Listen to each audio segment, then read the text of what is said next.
All right, guys, what's going on? It's Jack, and welcome back to another video. So we are halfway through the month as of the time of this recording, and hopefully we will be getting some news on XDefiant later on in the week, and that's all we're hoping for, so fingers crossed. But with that being said, we've talked about all the positives of XDefiant. We've talked about all the things that we can look forward to and everything like that. So in this one, I want to concentrate on the concerns for XDefiant. Now, part of this was inspired by the fact that all content creators of Call of Duty are basically talking about how they haven't really addressed the skill-based matchmaking like they said they would, and I'm just sitting there shaking my head going, of course not.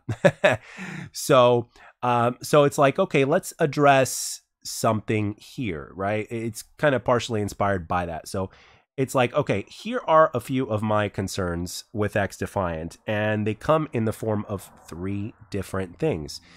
The first thing is, number one, it has already been confirmed that there is a hidden MMR system for XDefiant when it comes to matchmaking. Now, what is that?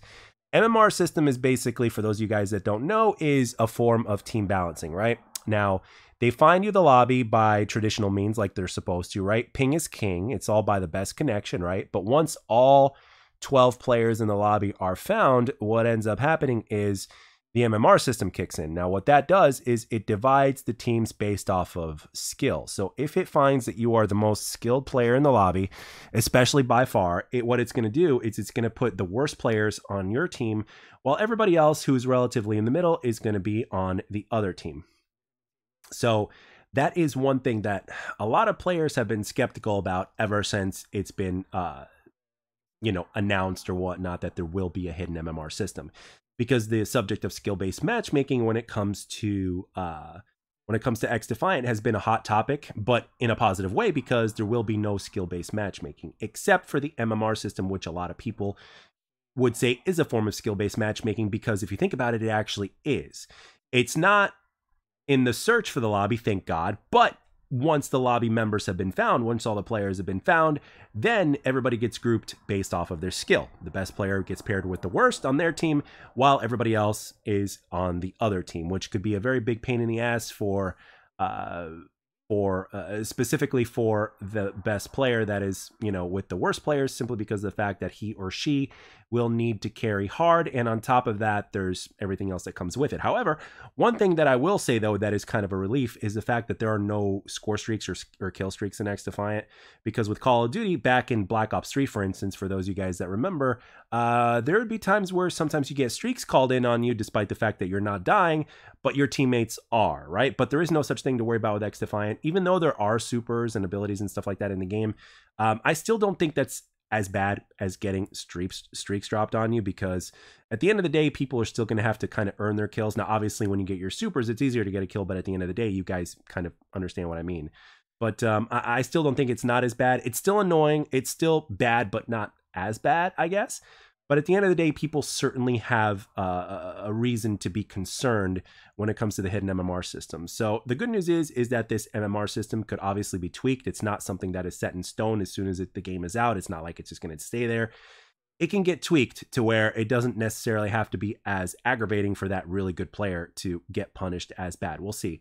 And obviously the bad thing is, unfortunately, there's no free-for-all playlist. Hopefully there will be at some point in the future. I think a lot of really good players are going to take advantage of that because of the MMR system. So the free-for-all playlist could be, sweatier than what you could possibly experience in other games that don't have skill-based matchmaking, even though there's not many games that don't have skill-based matchmaking anymore, as far as new games are concerned, but you guys get the point, right? Now, another big thing, the number two thing that I think is very concerning is the fact that there's skill-based, and this has been confirmed, the fact that there's skill-based matchmaking in the welcome playlist.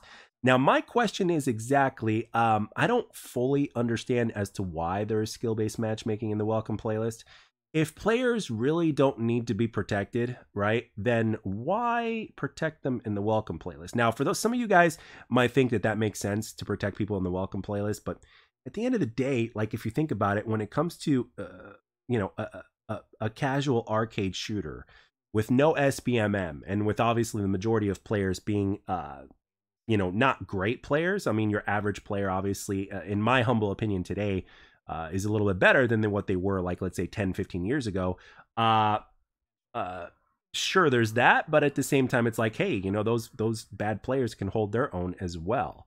So, and at the end of the day, when you have a form of skill-based matchmaking, which most players are probably not going to use, I would probably say that their ping is also going to be is also not going to be as good as the people's that because of skill-based matchmaking, right? So my speculation is, why are you putting it in there? Are you trying to get data for ranked? I mean, they already have data for ranked because we had the ranked playlist for the open and closed beta, if memory serves correctly. So these guys have pretty much gotten all the data they need. Or am I wrong? Or was it just casual that was in the beta?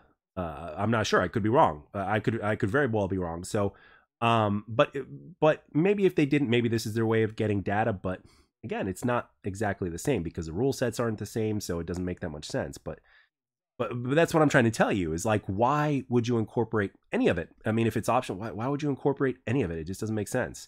And I don't know.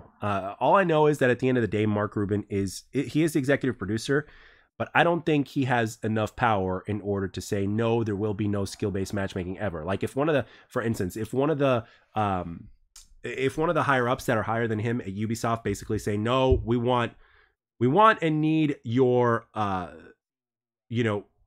skill-based matchmaking algorithm in the game, simple as that.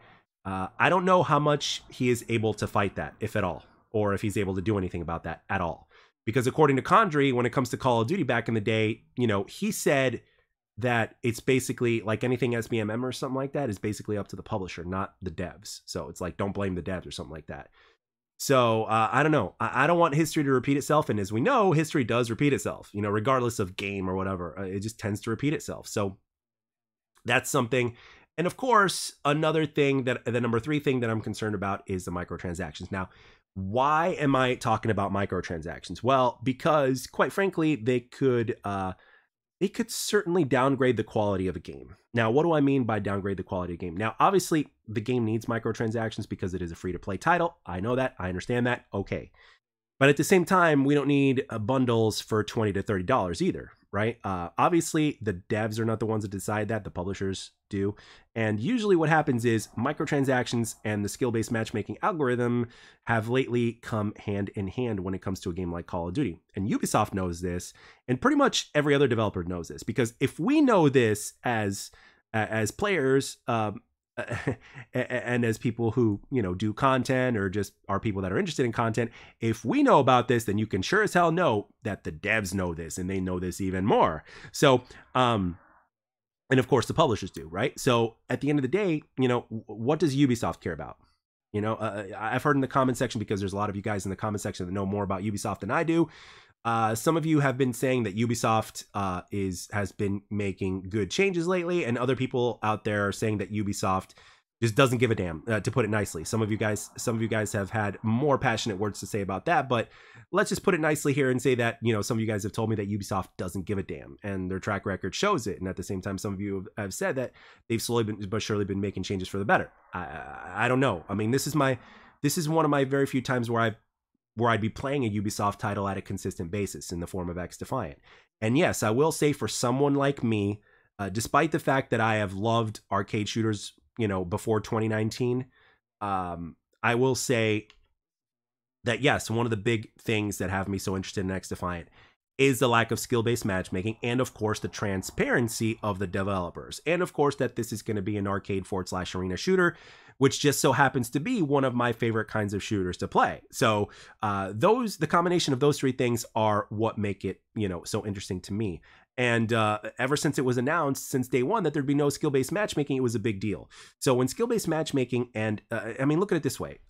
For example, let me take you out of the arcade shooter genre for a split second, and let me talk to you about Mortal Kombat 1. Now, Mortal Kombat 1 has this, in Mortal Kombat 11, which was the previous one before Mortal Kombat 1, actually, on an IGN interview with Ed Boon, the co-creator of Mortal Kombat, they asked him if there was going to be any, microtransactions and stuff like that for Mortal Kombat 11, and he said, no, there's not. And the guy that did the IGN interview said thank you, and then there was a giggle, and then they went on after that. Now with Mortal Kombat 1, the game that came after Mortal Kombat 11, guess what? There's microtransactions and stuff like that, and they're pretty pricey too in comparison to how they used to be. Back in the day, character skins used to cost like $2 or $3, you know, for a character, per character, like as a whole bundle, I think. Now it's like $10, if not slightly more, I think. Now, I understand inflation, and I understand that games are more expensive to make, but again, this is one of the reasons why they went from $60 per game to $70 per game, right? So, and at the same time, if the game sells 20 million copies, well, $10, you know, 20 million, do the math, right? So, I mean, that's a significant difference, right? So obviously you can, you know, bet your butt that even $3 microtransactions can make a hell of a difference in your game in terms of everything else that you make. But I think a lot of people are getting greedy, which is why Mortal Kombat 1 now has, you know, microtransactions in it and stuff like that. They even have like a battle pass looking thing or something like that. So it's like, as soon as I saw that, I was like, oh man, that sucks. And the game itself, you know, is obviously solid, but I remember that being one of the complaints, you know, because when focus shifts on quality of game to all of a sudden, you know, you need to implement something in the game that supports microtransactions, all of a sudden that focus has to be divided into all sorts of different topics, and therefore in all sorts of different categories, which therefore kind of diminishes the quality of your game, because now you have this other thing that you're focusing with that you know, takes a lot of time and effort out of the game, which could be focused on something else that would make the game itself better. But I just thought that was something worth mentioning, because I remember seeing a few content creators about Mortal Kombat mentioning this, and how the microtransaction thing can really turn players off. And the fact is, you know, you still have to buy the game. It's not a free-to-play game, you know? And the thing is, whenever it's a free-to-play game, they have all the excuses, if you think about it. You know, they have all the excuse to make things expensive, right? More expensive than a pay title, so to speak, right? Because people are not spending $70 on the game. So it's like, yeah, we're going to make our microtransactions more expensive because you're still getting the game for free and you're not paying for it. You know, with other games, you are paying for it, so therefore microtransactions could be cheaper. But there are other communities out there, like other games out there like Call of Duty, that will make the bundles really expensive, even though you're paying $70, including Modern Warfare 3, which is basically essentially a $70 DLC. So yeah, those are basically my concerns when it comes to XDefiant. And again, there's no game out there that is immune to BS, because again, every game has a publisher. And as long as every game out there has publishers that only care about the bottom dollar and the bottom line, and of course have a track record or whatnot, it's something that we have to keep aware of at the end of the day, right? It's not something that we can forget, and it's always something that we have in the back of our minds. We need to be on that when it comes to XDefiant, because, you know, as much as we have high hopes for the game, and as much as we praise the game and its developers and all that kind of stuff, we need to basically stay on top of things and to basically call out BS whenever it does present itself. Because I believe that even though guys like Mark Rubin and stuff like that are doing everything in their power to keep things you know, to keep things as good as possible, again, at the end of the day, you know, he's only limited in terms of what he can do, I think, unless there's something else that I'm not aware of. But yeah, those are basically my concerns with XDefiant. They are three big concerns and things that I'm curious about. But at the end of the day, I still have high hopes for the game. I hope the game will end up being as good as we want it to be, if not better. I really want to see what it feels like under the Linux servers, and I'm looking forward to also seeing what they present post-launch, because they're already working on stuff. So I'm really, you know, I'm not as familiar with a lot of the Ubisoft franchises, but I know a lot of you guys are, and I know a lot of fans are in the first place. So I'm really curious as to what will happen in the future as far as that's concerned. But with that being said, it's you know, we can't just talk about all the positives of the game. We also got to talk about our concerns, because it is, I think, one of the things that could end up making the game better, because ultimately at the end of the day, it is about, you know, addressing problems, right? Like, the first step to solving a problem is recognizing that there is one. So this is just me talking about possible problems and my concerns when it comes to the game. So anyway, with that being said, this video went on long enough, that's for sure. And I want you guys to tell me what you guys think down in the comment section below. Do you agree? Do you disagree? What is it do you think that I should know as far as the whole Ubisoft thing is concerned, or as far as the game or the MMR system or anything that was talked about here today, as well as your opinions on microtransactions or anything like that, because there have been those of you in past streams or whatnot, or on social media, that have basically said, as soon as you see anything battle pass, you basically, you don't, you run in the other direction. You're like, I won't even touch that game or whatnot. So I want to know where the rest of you guys fall on this. So with that being said, I'd like to thank everybody for taking the time to watch and or listen, and I'll catch you guys on the next one.